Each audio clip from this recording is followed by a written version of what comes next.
Hi, welcome to MORSAMOUR Studios. I'm Alexander Flexman, your host, and today we have lead singer and songwriter from Escaping Bliss, Travis. Hey. Travis Lowe. How's it going today, Travis? It's going good. I'm awake. You're awake? I'm awake, yeah. We had a show on the weekend, and we tried to do this last night, and it was not in the cards. Nope, it was not in the cards. No, my mask was trapped at the club, and I was sleepy, let's say, from a good performance. So yeah, One way to put it. Today's a better day. Yeah, we performed, and then the karaoke came out and the beer, and I'm a sucker for it. So we all know how that goes. Yeah. All right, so we got a few questions here for you today. Sounds good. So tell us a bit about yourself. Who are you? I am Travis Lowe. I am the songwriter, singer, guitar player for Escaping Bliss. We've been a band now for a couple years. I think we're going on pretty soon, almost a couple years. But I started the project myself in 2023 or something like that.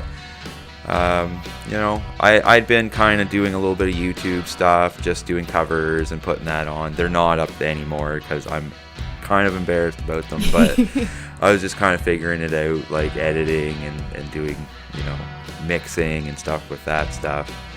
But I come to a point where I was like, I don't want to play covers, I want to write songs. So I started writing songs, and I had a couple and they were good, so I kind of saw it through, and I wrote them all in about a year, about 13 songs. And then the year after that, I recorded and mixed them myself. I played all the instruments and recorded it all, mixed it all, mastered it. And then once it was done, I was like, now I need a band. So I reached out to Ryan Connors, our drummer, and he was on board as soon as I sent him the songs. I met him when he was doing his Canada Jam showcase at Club Chrome. Nice. He had like open mics down there, and I went down there once and we hit it off real good, and I always kept him in the back of my mind. I was like, Ryan's really into it. Like I felt like I had quite a connection with him, and I was like, all right. So he was the first person I contacted, and he's like, well, I know a bass player, and so nice. He called Joven up, and like, there you go, like that. And really, we all got in the room and we gelled right away, like right away. We had another guitar player, Sean, which he was great. It just wasn't working out for him. It wasn't working with his schedule and stuff. But he was absolutely great. But the three of us, we've been just doing it. We got in the room for a few months and just rehearsed all the songs, and yeah, now we're out playing them. We've been playing them for about a year and a half now. Nice. About that. There's not that many artists that will go and write their full album or track by themselves and then get a group together after. Well, at the end of the day, the way I saw it was for me. You know what I mean? Like even if I don't put it out, I did it. I wrote all these songs. I did it. I learned how to play them all and wrote them and recorded them properly, because that was it. When I was doing the YouTube stuff, I mean, they were okay, but I didn't have a lot of gear either. I was kind of working with one interface and a cracked version of this program, and this and that. But when the pandemic hit, let's just say the price of video games went up, and I had quite a hefty physical video game collection. Seeing the remainder of your collection, it's still terrifying. Yeah, it's the remainder though, because it was a lot bigger before that, and because I was like, I can trade this for this piece of gear, or I can sell this for this piece of gear. Now I have a room full of gear instead, which at the end of the day, I'd rather have anyway. It's more rewarding to me, and with emulation, you can play a lot of those games anyway, so it doesn't matter. But yeah, no, it's everything's going good. Band's doing good. We're writing new songs here. Nice. So yeah. It's so exciting. Yeah. So what kind of music do you make or play? Well, I'd probably say our genre would be kind of like hard rock with punk and metal. Like there's a lot of grungy stuff. I sing grungy, I have that 90s kind of vocal style. But I'm not, I kind of write however I feel. There's a lot of acoustic songs on this album, and so I always say our genre is like too heavy for kind of normal people, but not heavy enough for like really heavy music. Metalheads. Yeah. So as soon as that acoustic comes out, all the metalheads are like, what are you doing? What I signed up for. Yeah, what are you doing, bud? And I came here for screaming, not for feeling. Yeah, exactly. So it's we're kind of in between, but I don't care. It is what it is. That was the first album, and when you go out and you play the songs, you do kind of see how the crowd moves, right? You go, oh, they like this one, and move more with that one. I get more energy back when I do those types of songs. So probably this album that we're writing now, and now that I have other people to write with, it's going to be more of their styles in it too, right? So it's not going to be just me doing it. So it's going to be heavier though. It's going to be a heavier album this time. What kind of inspiration do you get? I know you said the 90s. Is there any big artist from the 90s that you find? Oh, definitely. Yeah, like Nirvana was always a big influence for all three of us. We're all big Nirvana fans, obviously. And then, I'm a big Seether guy. I really like Seether. They were kind of more at the late 90s, early 2000s, but I really love Sean Morgan's voice, his writing. I'm really inspired by him. But I take inspiration from anything, like any music. I like funk. I like the bass lines in funk. I like the drums and rhythm in funk. I try to make songs when I write them kind of fit, like, obviously my vocal, my guitar skills, how much I can play. I'm not going to write some big progressive metal album because I wouldn't be able to play it. You know what I mean? Yeah, I might be able to record it, but I'd never be able to play it live. You want to be inspired, but you also want to have your own voice. And that was another big thing that I found important with the last album, was me trying to figure out who I was as an artist, as opposed to like, oh, well, we're a grunge band. We kind of sound like Alice in Chains or da-da-da-da-da, right? Like, I like to take inspiration from it, but I also like to have my own voice. And I think at the end of the day, I'm getting there. I'm getting to that point, so, yeah. That's awesome. And what do you love about our music community, and what would you change?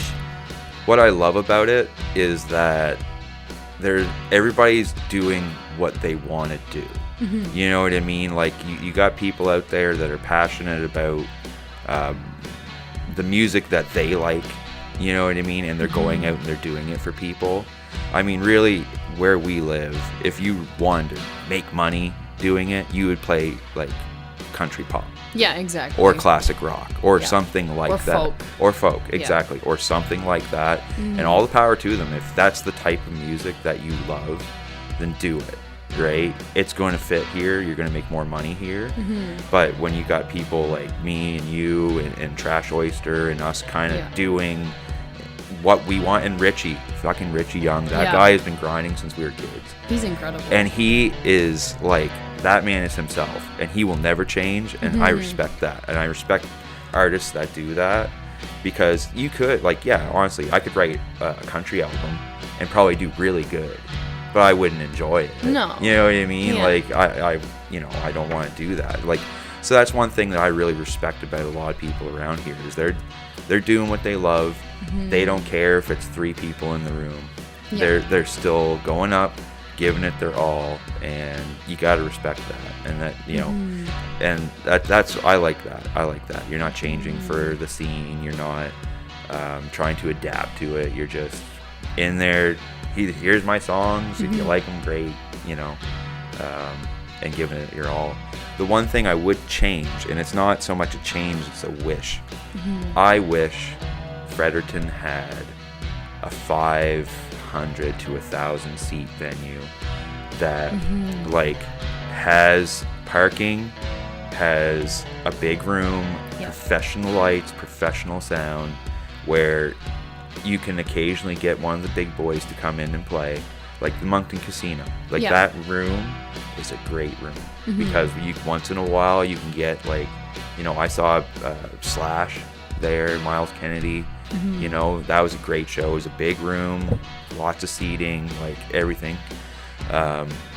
where you could have the occasional big boy come in and do their show, Yeah. but also be dedicated to the community as well. Where when you don't have one of these people coming in, that me, you, everybody can go do a big concert there.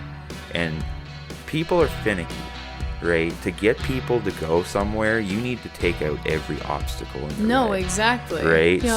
So you know, you got to have good parking. It's got to be right off the highway.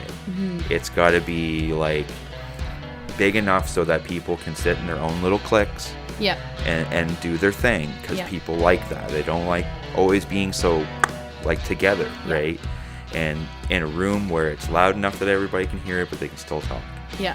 And if you take all those obstacles out of the way, you would have like so many people going. That's it. People are finicky. All they need is one excuse not to go. No, exactly. I actually talked about this with Cindy Rule in episode 2 of the podcast interviews, and I said you need to have every basically like counter excuse. Yeah, it's So true. like them being like, oh, but there won't be drinks. Well, good news, there's a bar there, you Yeah. know, stuff like that. But like you said, like parking and being able to stay with their cliques and not overly loud. And yeah, I know they're working on a new big venue here to replace the Playhouse, I believe. Yeah. But I'm not sure if there's gonna but I know parking's gonna be one of the biggest issues, because we do have a lot of those like big parking buildings downtown, but I don't know if it's gonna be a parking lot. I'm not sure what the capacity is gonna look like. But even downtown, you know, it's one of those things. Like my mother won't drive downtown. No, because it's a pain, It's a and pain. people drive terribly there now, and the one-ways are bad enough because there's 2 times a week someone's posting on worst Fredericton drivers of someone going backwards on the one-ways, you know, like, Exactly. yeah. And that's it. And you want something that's not only just going to have like people from Fredericton come, but people come from Moncton, people Yep. come from Halifax, where, like I say, it's right off the highway. You can see it, it's there, and it becomes like the Fredericton mecca of like, this is where people come to play.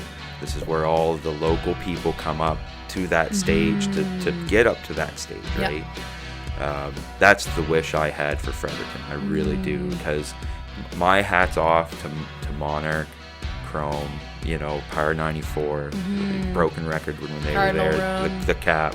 Yeah. They are fucking holding their ground, man, and it's hard. It's hard right now, especially with just the way that the economy's going and tariffs, and people don't have money to go out and do this shit, and they're holding their own. And I appreciate that they let us play. Yeah. You know, like, because, you know, we don't really have anywhere else other than Yeah, exactly. you know, house parties like we're gonna do next weekend, and like, you know, like Ryan has the motorcycle club, but I mean that's still, you know, It's still out very Noonan. limited, Yeah, like it's so like. And people will find excuses like, oh, I don't know whose place that is, Yes. or oh, where's Noonan is like Yeah. one of the big ones for like the motorcycle club and stuff like that. And that has its own, you know, thing. Oh, it's a motorcycle club, but you know, And it's like, yeah, like, I don't know, when you first approached me and you were like, hey, you want to play at a motorcycle club? I was like, well, if Travis is asking me if I want to, then I know it's a good place. yeah, And I went, and it was cool. It's such a nice venue, and they have a whole bar there, and I wasn't expecting that. And I was like, oh, this is cool as shit. Like, I haven't seen it like a little setup like this, and it's in a church. yeah. Oh, But it's as not- soon it's as like- I found it was a church, I was squealing. I was like, oh my god, So funny. This is great. I didn't know until we were on the way there. It's just like, you and Caitlin were just like, oh, like, yeah, you didn't know it was in a church? I was like, no, I had no idea, but that's cool. Oh yeah, no, it's great. Like the irony of it, I thought It's it was just fucking amazing when I got there the first time. I was like, oh, we're gonna be playing all this heavy rock music in a church, but it's so set up for it. The stage was already there, you know, and it's a good sized stage. Like that's where we've been building our chops. You know what I mean? Like, Yeah. you know, we played all our friends and all the club members, and other clubs will come in. Like this last show we did, other clubs came, That's you know, so it was like awesome. 30, 40 people, but you know, you always play a little better when there's more people in front of you, Exactly. right? And Yeah. that's why I felt like it was such a good show, is because I was just giving her, we were all just giving her, you know, and it was great. But like, that's it. Fredericton needs that spot. We need that spot where it's like there's nothing that's going to stop people from going. There's no excuse. You can get the occasional big band in there, Yeah. so that it generates enough money to keep it going. Because that's it. At the end of the day, you got to keep the doors open, right? And it's not like we can't get people here because they have what they have think the lead singer from Rage Against the Machine is performing in Fredericton at the Playhouse in the upcoming weeks, and it's like, so we do have big artists that will come here. But they mainly go to Moncton, you know, like Avril Lavigne, she doesn't play in Fredericton, she plays in Moncton because they have the big casino, you know, like, absolutely. If we had a big venue like that, it would probably bring in a lot more revenue for us, and then it would cancel out all of the excuses, because a lot of people here, I find, unless they are friends with the music community or in the music community, won't go out for shows. Absolutely. But if it's a big venue like that, they're more likely to go out. Yeah, absolutely. That's it. People need to go someplace where they feel comfortable, right? And they don't worry about like getting lost or having to walk around downtown. Or I've heard so many, you know, reasons why not, as opposed to why should. You know, right? So, and it is what it is. People are what they are. They're gonna do what they're gonna do. But you know, I think if we had something like that, man. You'd see all these people come out of the woodworks. You know what I mean? Because there's people that are playing around here, like you don't even know are doing it. Yeah. You kind of discover these like people that are doing stuff. And you're like, wow, they're pretty good. Yeah. You know, and like, but you just, you know, you don't run into them and stuff. The circles don't collide, I guess, right? So especially with, like, I know one of the big things here is, which I think I talked about in the last interview as well, is the open mics here. How they were doing so well, especially like the Cap. The Cap was one of the first places to do the open mics in the Wilson's Room. Yeah. And after that started doing well, all of the local businesses started doing open mics, so now it's just thinned out so much. That's it. You know, so you get like 5 to 15 people max at each one. And we have one nearly every single day of the week. Yeah, you know, absolutely. Like, so it's super thinned out, and they're small spaces too. So, you know, like, without something bigger like that, it's hard to, you know, actually network as well without having to, you know, go to like 5 things in a week, you know, and none of us have the time to do that. No, I work nights, and that's, you know, one thing that, you know, I don't want to change it because it just fits my lifestyle. But if that would be nice to have evening free, so I could be part of the community more. I think that's, like, for us especially, is that people just don't know us because I don't go out during the week, and I don't do these, you know, open mics and shows and go to people's shows. If it's on a Saturday, I'm usually in. Like, you know, anytime somebody's playing on a Saturday, I'm usually there trying to, you know, be involved in it. But, you know, at my age and, you know, kind of stuff, it's like time is more valuable. Yeah. I just don't have enough of it. Exactly. You know, like a full-time job and, you know, a mortgage and life. Yeah, and that's it, you know, and as any time, extra time I have, I'm the songwriter.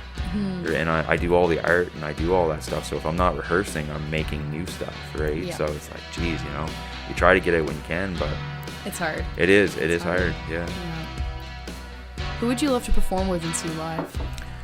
Well, locally, I would like to see Honey Gut and play with them. Yeah. Caitlin went to school with Josh is his name? Yeah, okay.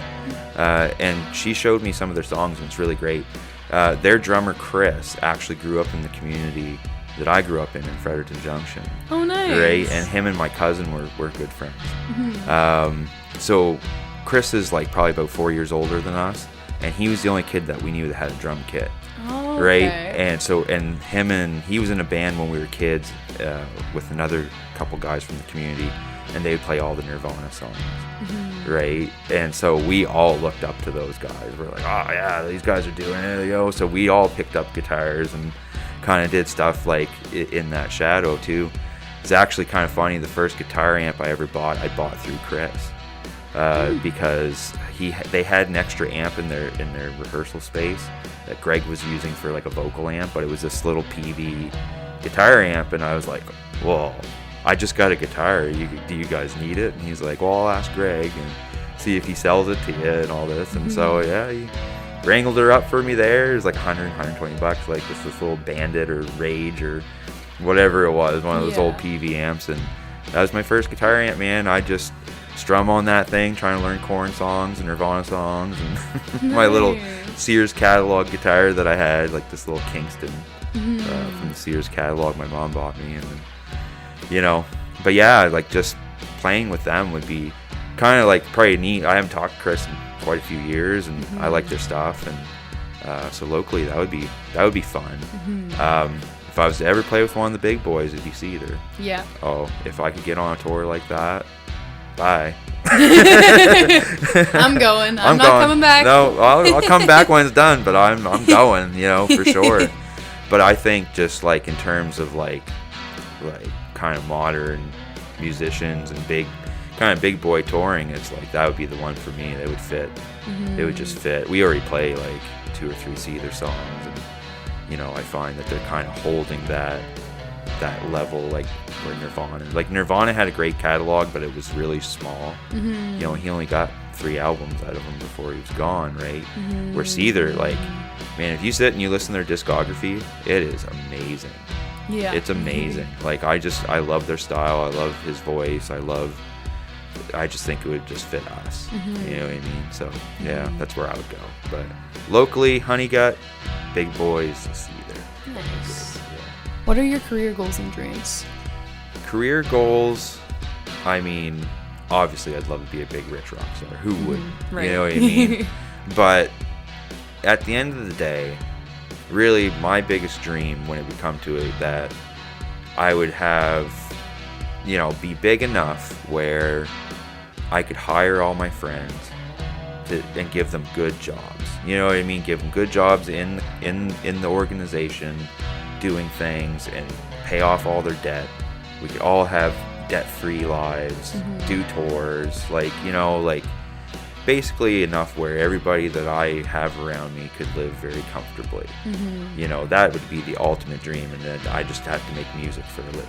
Yeah. That would be great. Then none of us have to work jobs anymore, or do any of that kind of just struggling that everybody has to do now. You know what I mean? I don't want to be like the Rolling Stones or anything like that, but one of those professional touring bands that goes around and makes good enough money that they can hire their friends and family and just do it, something like Nothing But Thieves level or something close to that. Yeah, I mean, even one of the kind of mid-tier Canadian bands, not like Our Lady Peace or like Finger Eleven or any of those bands that were big at that time that maybe they didn't hit it huge in the States, but was big enough that they're all living off of it, and that's all I really want to do.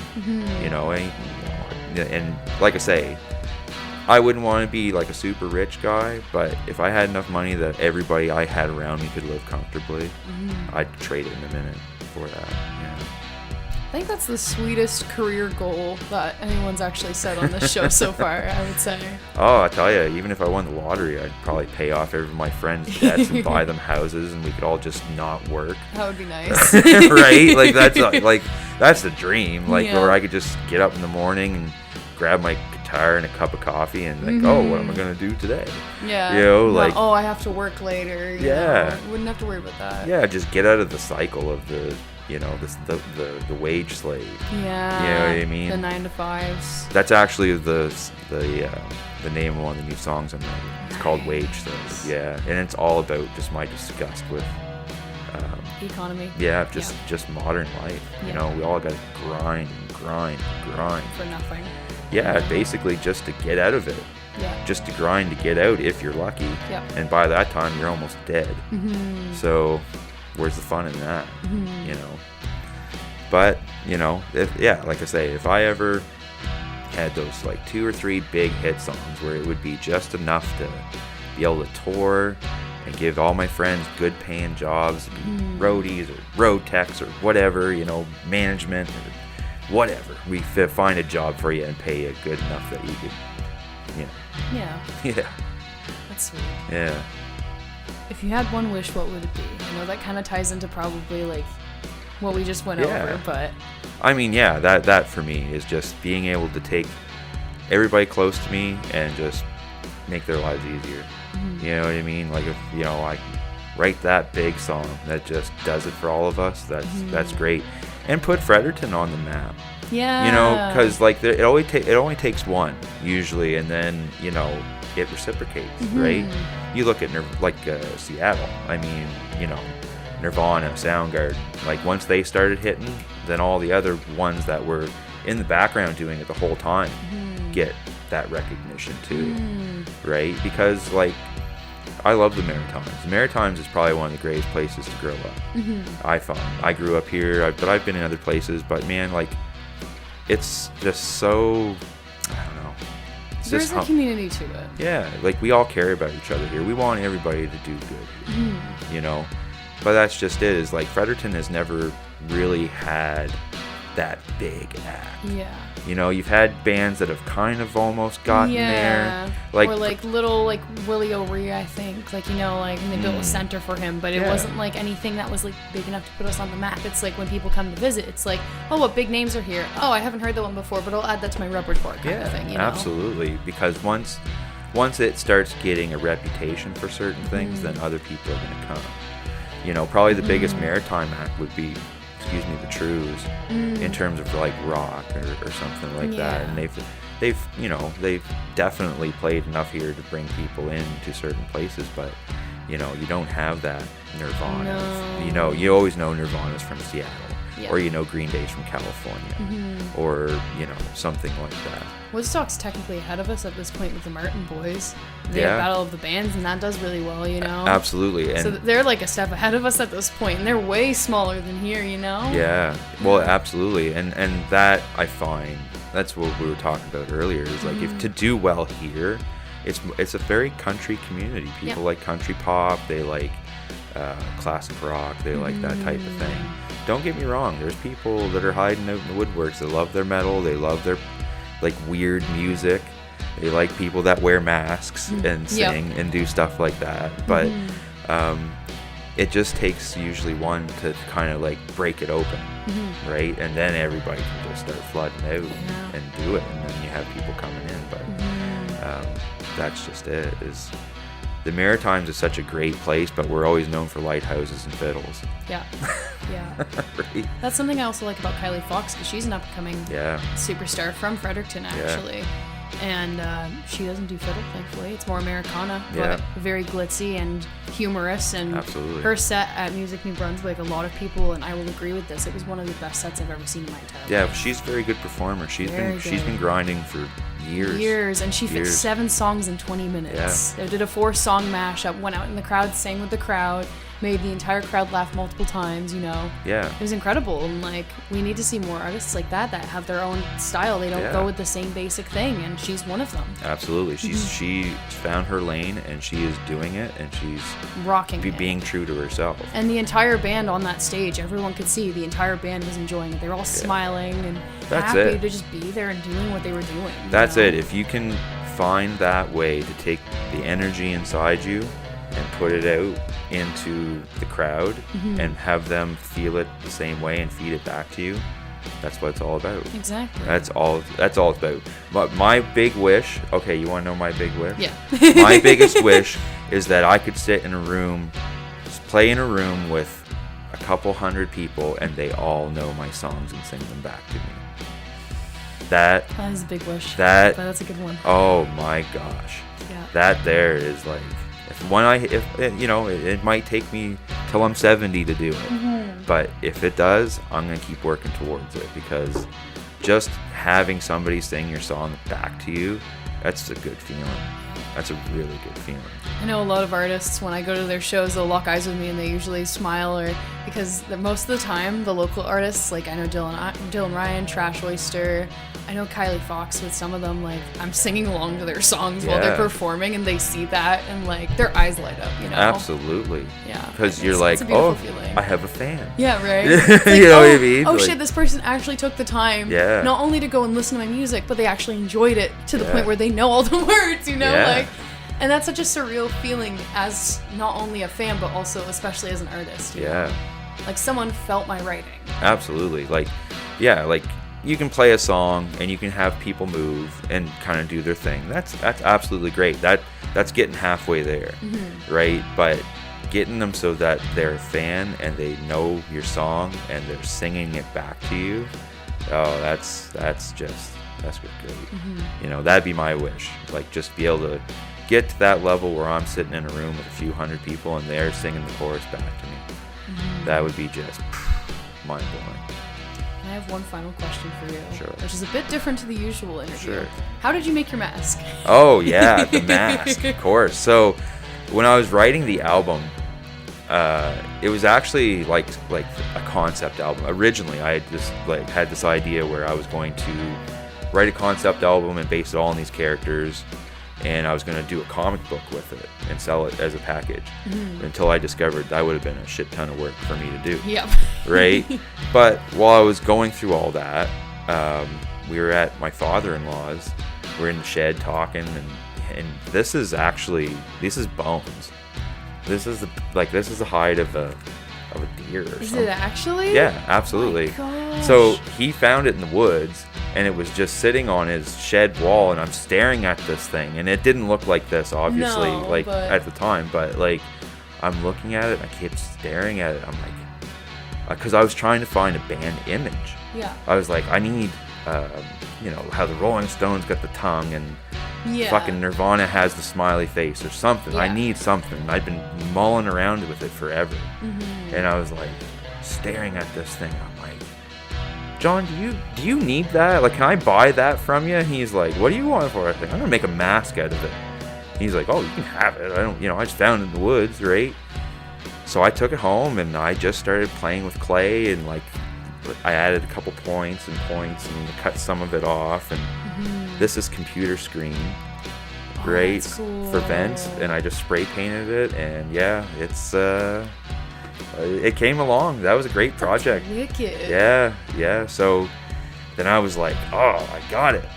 You know what I mean? I was really excited about it. I was like, wow, that's going to be the image of it, and that's how I based all the colors: white, green, purple. Like, yeah. So it was one of those things where it just kind of happened in the wild, and I was like, oh, there's the missing piece. That's perfect. Yeah, there's a lot of super glue on this thing. I'm surprised I can. Yeah. I'm surprised I don't get high off of this mask, but yeah, no, it hurts to wear it a lot. That's why I don't wear it playing. Yeah. I can probably, if I like, when we find that other guitar player, eventually, because when Sean was with us, we would play the first couple songs, and I would wear the mask, and I would just sing, and and he would play the guitar, and then I take it off, and then we grab my guitar and go. But if depending on the lighting of the stage, I can't always see what I'm playing, so I don't wear it. But yeah, eventually it's going to be part of the show again. So awesome. Yeah. Well, thank you so much for coming on the podcast today, Travis. Oh, thanks for having me. I'm Alexander Flexman at MORSAMOUR Studios, and this is episode 3 of our Musician 101 interviews. Have a lovely day.